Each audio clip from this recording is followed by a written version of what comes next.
My mother told me to rub lanolin on my nipples to toughen them up for breastfeeding. This was not in the many books piled on my nightstand, but Mom promised that the sticky wax would help me enjoy the best part of caring for a baby. This was the single piece of advice that she offered, so I listened. I applied the cream religiously, hoping to develop a set of mighty areolas. Tough as any plastic nipple, and able to dispense milk at a single squeeze.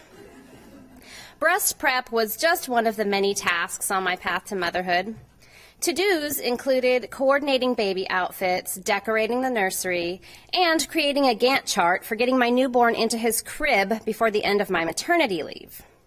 However, contrary to my carefully considered schedules and my macro-enabled spreadsheets, pregnancy did not proceed as planned.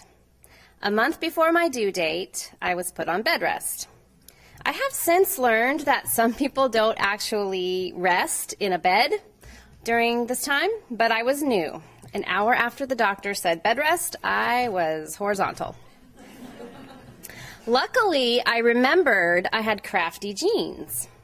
Throughout the 1970s, my mother made macrame plant hangers and bathing suits. She decoupaged. At one point, she was literally the seamstress for the band. Mom also crocheted blankets in a Crayola-worthy patchwork of burnt umber, turquoise and periwinkle, black, violet, and raspberry cream. She spent hours looping yarn in and out of itself. Suddenly, I had hours. Could crochet save me from daytime television and an escalating Tums habit? I asked my husband to stop by the yarn store after work.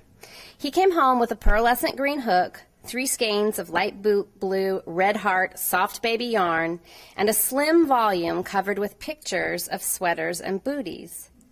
But crochet was blankets. These other things were knitting, and knitting was hard. It had 2 needles. My husband pointed out that the booklet was titled Beginner's Crochet. I opened it to find a full page of pencil diagrams, just like the belly shots in my well-worn volume of What to Expect When You're Expecting.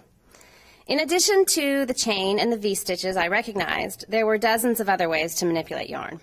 The double, the triple, the double-triple, naturally.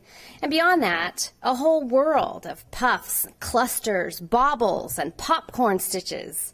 And to interpret this entire language of yarn, a legend of internationally accepted crochet abbreviations and symbols.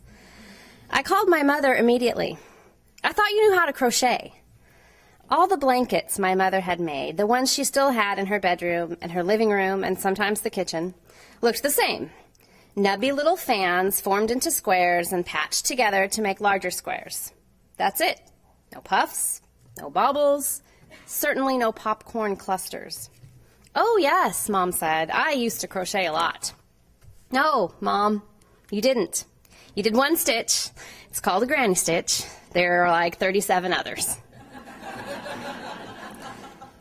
I mean, how could she not have told me? Why had she wasted all those years on this one stitch?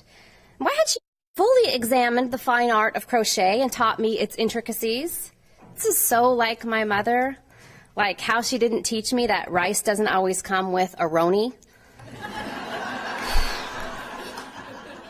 That you're not supposed to enhance a beauty mark unless you already have a beauty mark. Or that kitchen sponges are, in fact, disposable.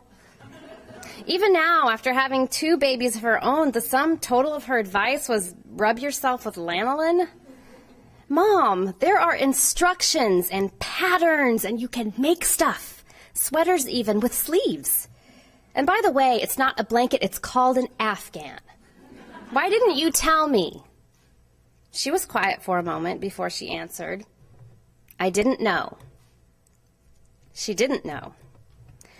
Just like she didn't know at 17, far from home and laboring among strangers, what kind of daughter I would become.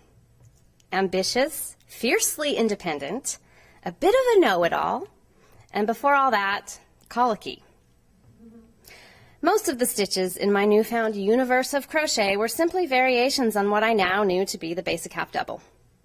I picked them up quickly, having watched my mother's wrists dance with the hook and yarn all those years, and spent weeks making blankets, tiny sweaters, and booties that almost matched.